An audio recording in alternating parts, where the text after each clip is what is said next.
Nas colinas empoeiradas de Pacho, a vida parecia seguir um roteiro imutável de pobreza e silêncio. No entanto, para um jovem chamado Gonzalo Rodrigues Gacha, as montanhas não eram um refúgio, mas uma prisão asfixiante. Nascido em uma família de camponeses humildes, Gonzalo carregava nos olhos um brilho que misturava ressentimento e uma ambição voraz. Algo que simplesmente não cabia na realidade limitada daquele vilarejo. Ele via os grandes senhores de terras passando em seus carros luxuosos e jurava para si mesmo que um dia não apenas teria o que eles tinham, mas seria o dono absoluto de tudo o que pudesse enxergar. Esse desejo obsessivo de deixar a miséria para trás tornou-se o combustível de uma jornada que transformaria o camponês comum no homem mais temido de todo o povo da Colômbia. A pobreza era uma cicatriz profunda que ele estava determinado a apagar vividamente com o brilho do ouro e o peso do poder, independentemente do preço moral que teria de pagar por isso. A oportunidade de escapar do anonimato surgiu no submundo perigoso das esmeraldas. Nos anos 70, a Colômbia vivia a febre das pedras verdes, um mercado onde a lei era ditada pela velocidade do gatilho e pela ausência de escrúpulos. Gacha mergulhou de cabeça nessa guerra, atuando inicialmente como um segurança para os barões das minas de Boyacá. Foi ali, entre o brilho das pedras preciosas e o sangue que manchava o solo fértil, que ele recebeu seu batismo de fogo. Gonzalo aprendeu rapidamente que o respeito, naquele ambiente extremamente hostil, era um subproduto direto do medo constante. Ele não hesitava em usar a violência para resolver disputas, consolidando uma reputação de homem de poucas palavras e ações letais. Contudo, as esmeraldas eram instáveis.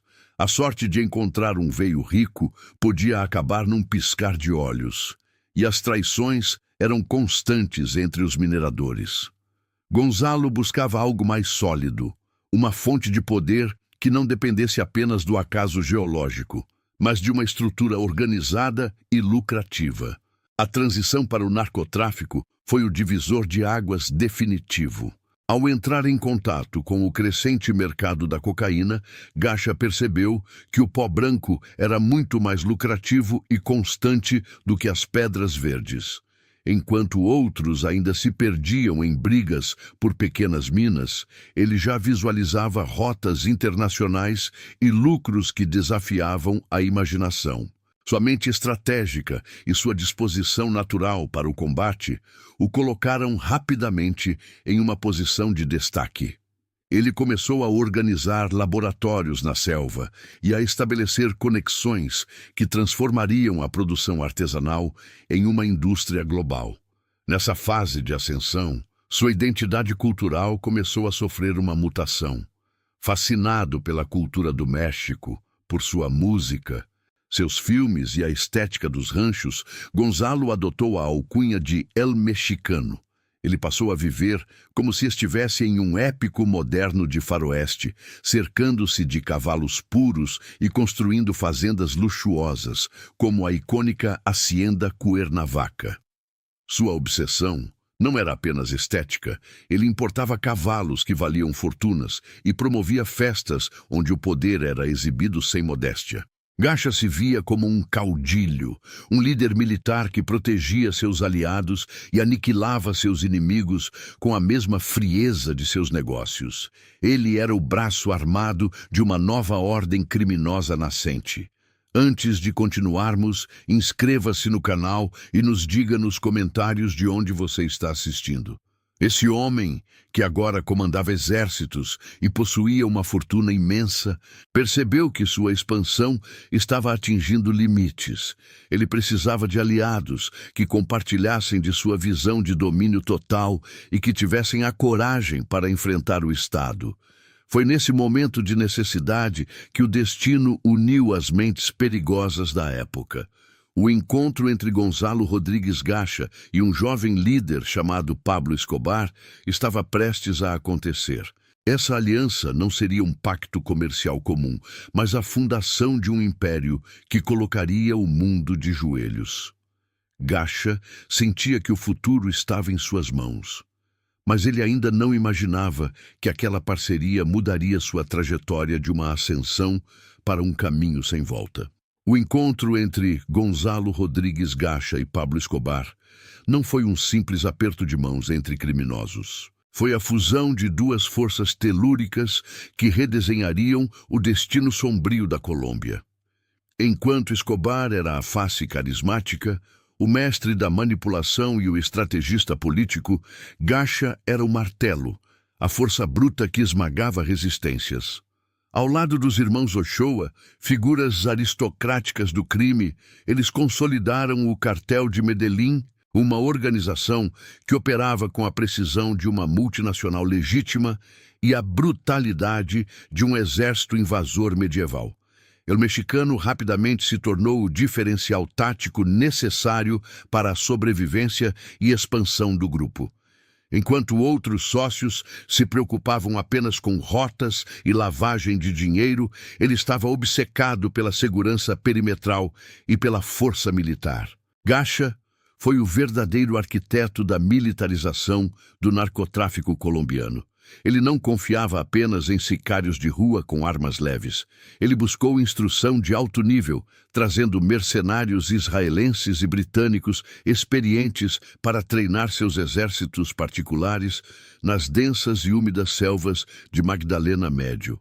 Ali, sob o sol tropical, ele transformou simples camponeses em máquinas de guerra letais, criando uma estrutura paramilitar vasta que não apenas protegia os laboratórios, mas impunha sua vontade férrea sobre todas as populações locais. Sua riqueza nesse período de ouro atingiu níveis que desafiavam qualquer lógica econômica conhecida. Em Pacho, sua terra natal, ele não era visto como um criminoso comum, mas como uma figura messiânica e providencial. Ele distribuía notas de dólares, construía igrejas suntuosas e reformava praças públicas, exigindo em troca uma lealdade absoluta que beirava a adoração religiosa. A Hacienda Cuernavaca tornou-se o epicentro de sua ostentação sem limites. Era uma fortaleza de luxo obsceno, onde ele exibia sua paixão quase doentia pela cultura mexicana, com festas regadas a tequila e apresentações de mariachis que duravam dias inteiros sob os olhares atentos de seus guarda-costas. No centro dessa opulência estava o cavalo Tupac Amaru, um animal de linhagem impecável que simbolizava a própria força indomável de Gacha. Para o mundo exterior, ele era o mexicano implacável, mas em casa ele tentava desesperadamente ser o patriarca protetor e honrado. Ele buscava manter seu filho amado, Fred Rodrigues Celades, afastado da podridão moral que financiava seu estilo de vida, criando uma bolha de falsa pureza que contrastava violentamente com as ordens de execução em massa que ele assinava com frieza todas as manhãs. Essa dualidade era sua marca registrada mais profunda. A mesma mão que acariciava o rosto do filho era a que ordenava o extermínio de vilas inteiras suspeitas de colaborar com a guerrilha marxista. O conflito interno da Colômbia servia perfeitamente aos propósitos expansionistas de Gacha. Sua aversão às Farc e a qualquer ideologia de esquerda era visceral e paranoica. Ele via nos guerrilheiros não apenas inimigos políticos, mas ladrões que queriam roubar o que ele havia conquistado com tanto sangue e pólvora. Isso o levou a financiar grupos de autodefesa, iniciando uma limpeza social sistemática que deixou um rastro de cadáveres anônimos pelo campo. Enquanto isso, no tabuleiro internacional, ele expandia seus domínios com uma audácia que assustava até seus aliados mais próximos. Gacha controlava com mão de ferro as rotas estratégicas de transbordo nas Bahamas e estabeleceu uma rede de distribuição eficiente em Los Angeles que inundava as ruas americanas com toneladas de cocaína pura. Para a DEA, ele se tornou o alvo prioritário absoluto. Um homem que possuía não apenas dinheiro infinito, mas um exército privado capaz de enfrentar nações soberanas. Ele era visto como muito mais perigoso que Escobar, pois sua inclinação para a guerra era direta, visceral e desprovida de qualquer pretensão diplomática ou política. A tensão com o cartel de Cali também começava a transbordar, pois Gacha não aceitava divisões de território ou acordos de paz que limitassem sua fome de poder. Ele queria o controle total e absoluto de cada grama que saía do país. No entanto, sua maior batalha não seria contra rivais do crime, mas contra o próprio conceito de ordem estatal. Frustrado com as tentativas do governo de frear seu império através da extradição, Gacha tomou uma decisão fatídica e irreversível. Ele não queria mais apenas subornar o Estado. Ele queria dobrá-lo até que suas instituições quebrassem sob o peso do medo. O lema de que preferiam um túmulo na Colômbia a uma cela fria nos Estados Unidos tornou-se seu grito de guerra definitivo. Ele começou a planejar o primeiro grande golpe terrorista contra as instituições democráticas, um atentado que provaria que ninguém estava seguro. A ambição de se tornar um poder político paralelo estava prestes a desencadear um banho de sangue sem precedentes na história do país. Gacha sentia-se invencível em seu trono de ouro. Mas no horizonte, as sombras de seus pecados começavam a se alongar de forma ameaçadora. O primeiro grande desafio ao Estado estava prestes a explodir, mudando as regras do jogo e selando destinos que ninguém poderia prever. A guerra declarada pelo cartel contra a extradição transformou a Colômbia em um tabuleiro de xadrez banhado em sangue, onde cada movimento de Gonzalo Rodrigues Gacha era uma afronta direta à soberania nacional. O lema de que preferiam um túmulo na Colômbia a uma cela nos Estados Unidos tornou-se a espinha dorsal de sua ideologia narcoterrorista. Para Gacha, a ideia de ser julgado em solo americano era uma humilhação insuportável. Algo que feria seu orgulho de mexicano e sua convicção de que ele era o verdadeiro soberano de suas terras. Esse medo da justiça estrangeira não o tornou mais cauteloso. Pelo contrário, despertou nele uma fúria destrutiva que não conhecia limites éticos ou humanos. Ele estava disposto a transformar o país em um cemitério antes de permitir que um avião da agência antidrogas o levasse embora para sempre. Essa disposição para a barbárie manifestou-se com vigor em sua cruzada obsessiva contra a esquerda colombiana. Gacha via, na União Patriótica e em qualquer movimento popular, uma extensão das garras do comunismo que ameaçava sua riqueza duramente conquistada. Financiando grupos paramilitares com uma generosidade macabra, ele orquestrou massacres que pareciam saídos de um pesadelo histórico. Líderes comunitários eram arrancados de suas casas e políticos eram executados em plena luz do dia. Tudo sob o comando implacável de um homem que acreditava estar limpando o país. Para ele, o extermínio era uma ferramenta de gestão, uma forma de garantir que ninguém ousasse contestar sua autoridade ou suas vastas propriedades. O cheiro de morte nas áreas rurais tornou-se a assinatura silenciosa de seu poder absoluto e profundamente paranoico.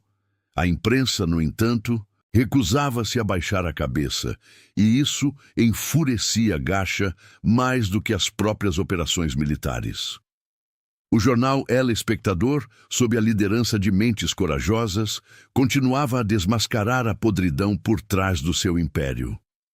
A resposta do mexicano foi característica de sua natureza explosiva.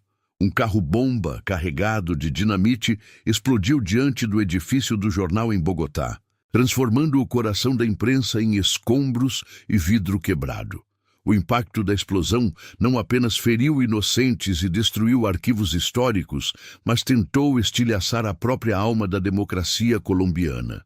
Na mente distorcida de Gacha, calar o papel era calar a justiça. Mas ele subestimou a resiliência de um povo que, embora ferido, começava a acumular um ódio profundo contra seus opressores. O ápice dessa escalada de terror ocorreu em Soacha, onde o destino da nação foi alterado por uma rajada de metralhadora. O assassinato de Luiz Carlos Galán foi o movimento mais ousado e desesperado de Gacha e do cartel de Medellín. Ao eliminar o homem que encarnava a esperança de uma Colômbia livre das garras do tráfico, o mexicano cruzou uma linha de onde não haveria retorno possível. O choque nacional transformou-se em uma sede de justiça que obrigou o Estado a abandonar qualquer tentativa de diálogo. Galán caiu, mas seu sangue serviu para regar a determinação de um governo que, pressionado pela dor interna, finalmente declarou Gacha como um dos inimigos supremos da civilização. A resposta governamental veio na forma do temido Bloco de Busca, uma unidade de elite treinada para caçar monstros em seu próprio território. A partir desse momento, a vida de ostentação de Gonzalo Rodrigues Gacha começou a desmoronar rapidamente. Ele deixou de ser o anfitrião generoso de Pacho para se tornar uma presa rastreada por satélites e inteligência estrangeira. Suas fazendas luxuosas, outrora cheias de música e risos, foram transformadas em alvos de ataques táticos coordenados. O império militar que ele construiu com tanto zelo começou a sofrer deserções, enquanto seus aliados mais próximos eram capturados ou mortos. Gacha, o homem que desafiou o Estado, via-se agora forçado a viver como um fugitivo, trocando o ouro pela lama. Nesse exílio amargo e perigoso, a figura de seu filho, Fred Rodrigues Celades, emergiu como o único ponto de luz em uma existência cada vez mais sombria. Enquanto o cerco se fechava e as opções de fuga desapareciam, Gacha agarrava-se ao amor por Fred com uma urgência desesperada. Ele recusava-se a se afastar do jovem, mesmo sabendo que essa proximidade era o seu maior calcanhar de Aquiles. O mexicano, que nunca temeu a morte, agora tremia diante da possibilidade de perder o filho ou de ser o motivo direto de sua queda. Era um erro emocional fatal para um guerreiro de sua estirpe. Enquanto se escondia nas densas florestas e vilas litorâneas, ele não percebia que cada movimento de Fred estava sendo monitorado. O fantasma de Gacha estava prestes a ser materializado, e o amor que ele considerava sua única virtude seria a chave que abriria seu esconderijo final. O brilho das esmeraldas e o reflexo do ouro nas paredes da hacienda Cuernavaca eram agora apenas memórias distantes e amargas. Gonzalo Rodrigues Gacha, o homem que um dia se sentiu o arquiteto do destino colombiano, encontrava-se mergulhado em uma realidade claustrofóbica e úmida. O isolamento do fugitivo não era apenas físico, era uma erosão lenta da alma sob o peso da perseguição implacável. As noites em claro, passadas sob o dossel opressor da selva colombiana, eram preenchidas pelo zumbido constante de insetos e pelo medo paranoico de que cada estalo de galho fosse o avanço definitivo do bloco de busca. O luxo extravagante que outrora definia sua existência fora substituído pela lama, pelo cansaço e por uma dieta de sobrevivência que humilhava seu orgulho de imperador. O mexicano estava encolhendo, não em ambição, mas em humanidade, enquanto o peso de ser o homem mais procurado do mundo esmagava seus ombros e sua sanidade. A lealdade, que Gacha acreditava ter comprado com montanhas de dólares e promessas de poder eterno, começava a se dissolver sob o calor da pressão estatal. O governo colombiano, em uma manobra psicológica brilhante, havia colocado uma recompensa milionária sobre sua cabeça, transformando cada um de seus subordinados em um potencial traidor à espreita.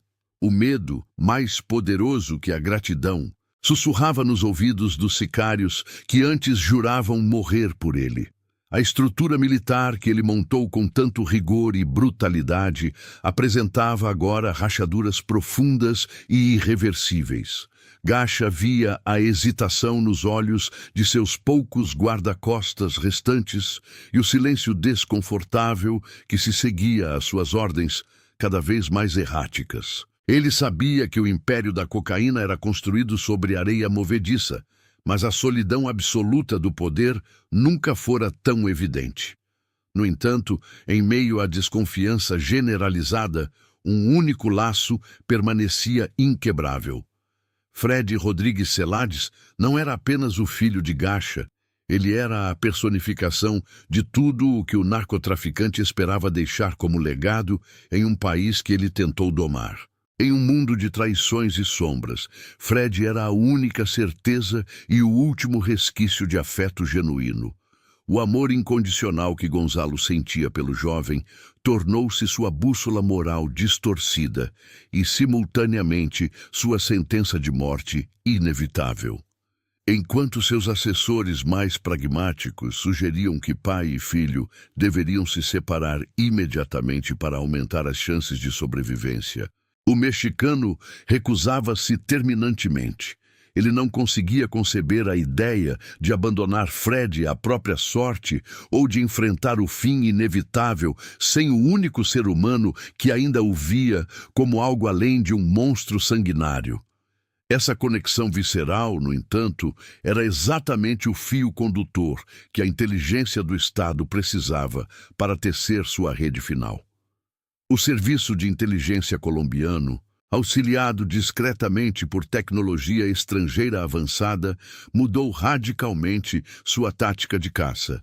Em vez de perseguir a sombra errante e imprevisível de Gacha, eles focaram na trilha emocional e logística deixada por Fred. As comunicações por rádio e telefone, outrora consideradas seguras por códigos internos, tornaram-se janelas abertas para os perseguidores sedentos por justiça.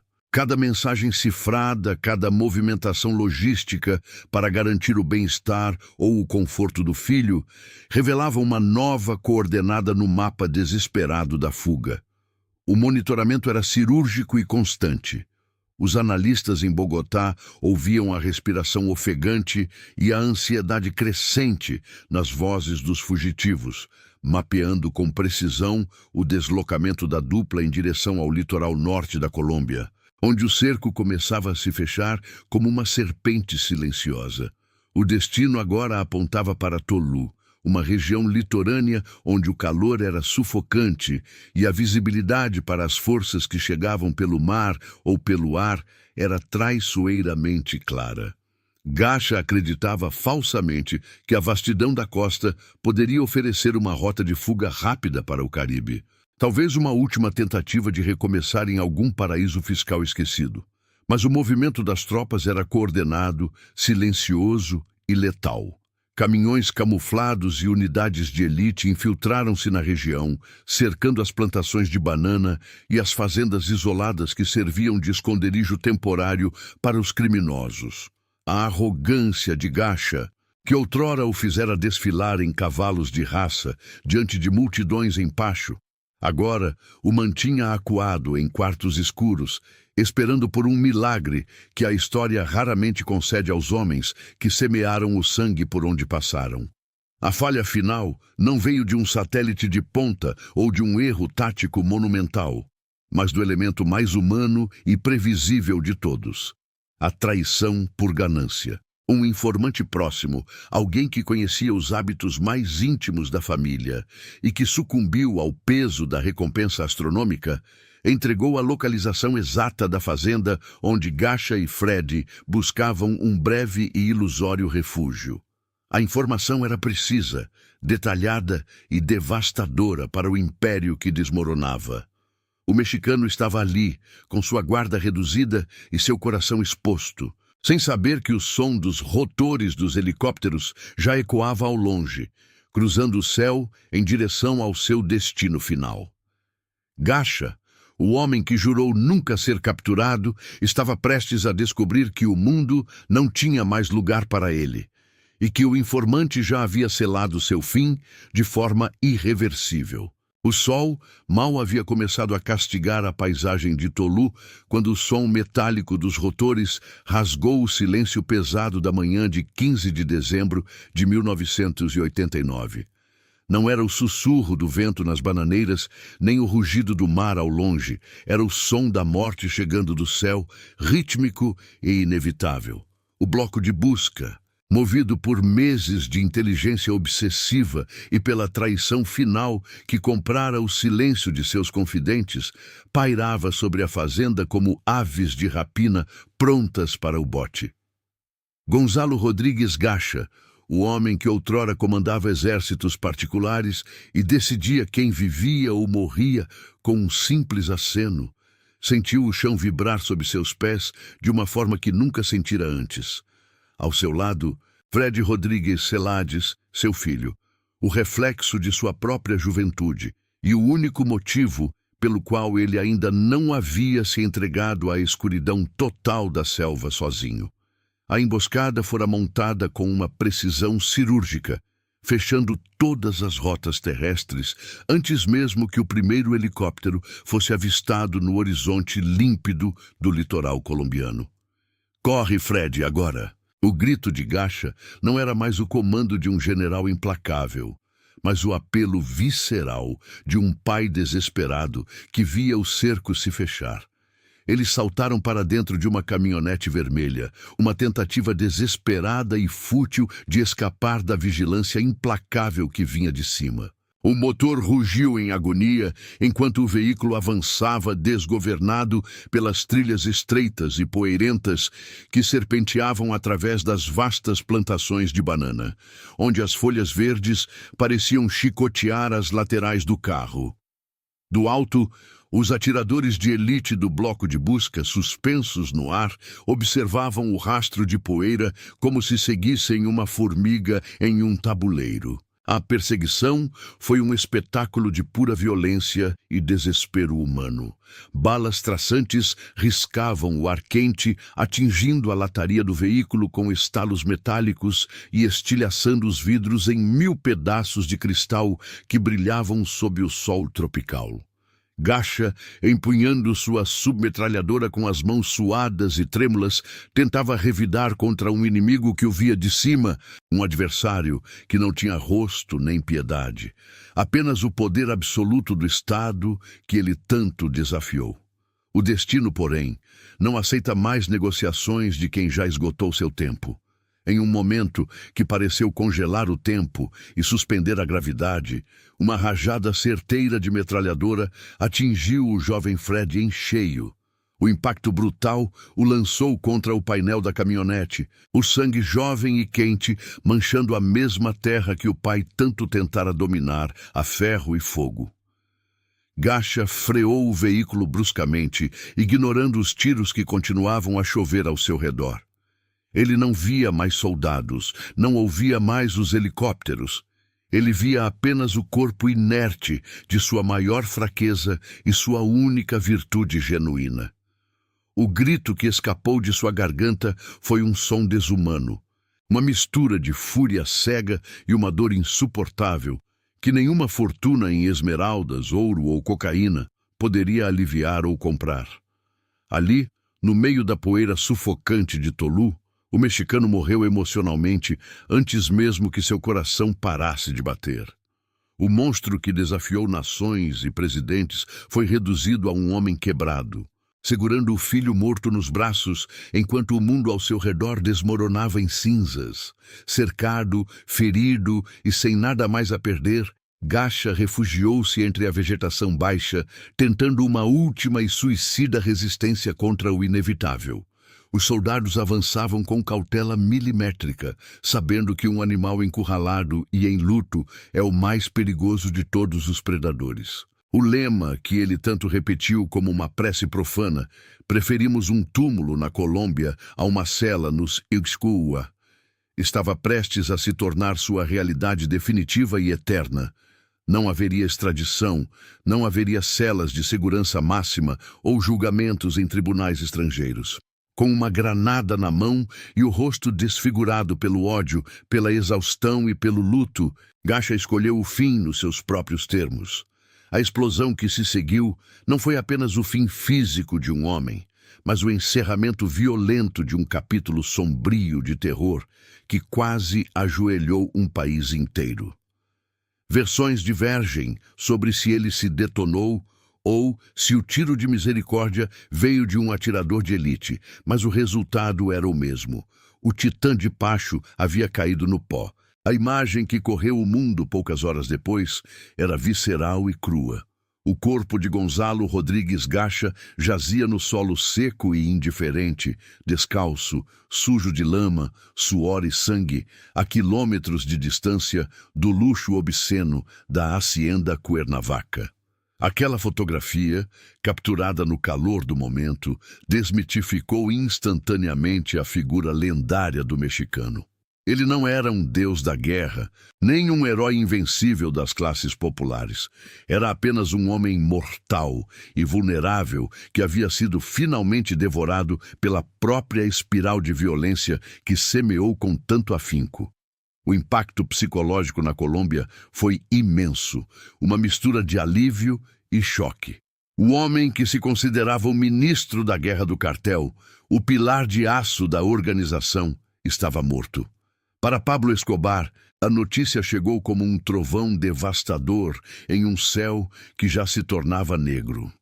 Com a queda de seu aliado mais implacável e a destruição do braço militar que sustentava o terror nas ruas, o cartel de Medellín perdia sua espinha dorsal e sua maior força de choque. A morte em Tolú não foi apenas uma vitória militar isolada, foi o início real do fim para Escobar, que agora se via perigosamente isolado, enquanto seu império começava a apodrecer de dentro para fora, deixando o caminho aberto para uma nova e talvez ainda mais sombria fase da guerra. O silêncio que se seguiu à explosão em Tolú não durou muito, sendo rapidamente substituído pelo clamor de uma nação que tentava processar o fim de uma era de terror absoluto. Enquanto as autoridades celebravam a queda do mexicano como o golpe definitivo no coração do narcoterrorismo em sua cidade natal, Pacho, o clima era de uma tristeza sombria e paradoxal. No dia do seu enterro, as ruas foram tomadas por milhares de pessoas que não viam ali o monstro que orquestrou massacres, mas o benfeitor que asfaltou estradas e construiu campos de futebol. Para aqueles camponeses, Gonzalo Rodrigues Gacha era o homem que desafiou o sistema e trouxe riqueza para uma terra esquecida. O caixão de Gacha, coberto de flores brancas e ladeado por rostos em lágrimas, simbolizava a complexidade de um país onde vilões vestiam a máscara de salvadores. Para além do luto, o desaparecimento de Gacha deixou um rastro de mistério: as famosas guacas. Dizia-se que o mexicano, desconfiado de bancos, havia enterrado sua imensa fortuna em barris de plástico, repletos de dólares, barras de ouro e joias sob suas fazendas. Após sua morte, a Colômbia foi tomada por uma febre de escavações. Caçadores de tesouros e ex-guarda-costas rasgaram o solo da Hacienda Cuernavaca em busca da herança maldita. Milhões foram encontrados, muitas vezes apodrecendo na umidade da terra, mas a maior parte desse tesouro permanece perdida, servindo como um lembrete silencioso de que a riqueza acumulada através do sangue nunca encontra um dono de paz. O ouro enterrado tornou-se o túmulo de uma ganância sem limites, alimentando sonhos vãos de quem ainda buscava os restos de um império desfeito. A morte do braço militar do cartel de Medellín foi o início do declínio irreversível de Pablo Escobar. Sem a expertise tática e os exércitos paramilitares de Gacha, Escobar viu-se isolado e vulnerável às investidas do bloco de busca. A estrutura de comando estava fraturada e a ferocidade do mexicano já não intimidava os inimigos. Esse enfraquecimento abriu as portas para que o cartel de Cali, operando com uma discrição que Gacha desprezava, começasse a dominar as rotas e a corromper as estruturas que restavam. A queda do Titã não trouxe paz imediata, mas alterou permanentemente o equilíbrio de forças, transformando a guerra aberta em uma perseguição desesperada, que terminaria nos telhados de Medellín anos depois. Sem seu estrategista mais implacável, Escobar estava cego em um campo de batalha cada vez mais estreito. Olhando para trás, o legado de Gonzalo Rodrigues Gacha é um mosaico de cinzas e dor. A ambição do menino de Pacho cobrou um preço humano incalculável. Milhares de vidas foram ceifadas em ataques terroristas, assassinatos políticos e massacres rurais financiados por sua paranoia. Famílias inteiras foram destruídas pelo pó branco que ele distribuía e pelo chumbo que disparava sem piedade. O custo real da sua ascensão foi a alma de uma nação que por muito tempo teve medo de pronunciar seu nome. A lição de sua trajetória é brutal. O poder construído sobre cadáveres tem um prazo de validade curto e um final solitário. Gacha viveu pelo fogo e descobriu que o fogo consome tudo, inclusive quem o iniciou. Hoje, as mansões estão em ruínas e o brilho das esmeraldas não ilumina a escuridão do seu túmulo. O homem que queria ser uma lenda acabou como uma advertência sobre a megalomania. A Colômbia encontrou força para se reerguer, transformando trauma em resiliência. A história de Gacha termina onde começou, na terra que ele tentou dominar, mas que apenas o recebeu para o silêncio. Em Pacho, o vento sopra entre as bananeiras, carregando o eco de uma época em que o medo tinha um rosto e o ouro cheiro de pólvora, mas o tempo reduziu o império do mexicano a poeira e memórias amargas. O silêncio venceu o estrondo das bombas, deixando a lição de que nenhum homem é maior que a justiça da história. O fim foi a solidão absoluta e o pó seco de uma nação que decidiu sobreviver.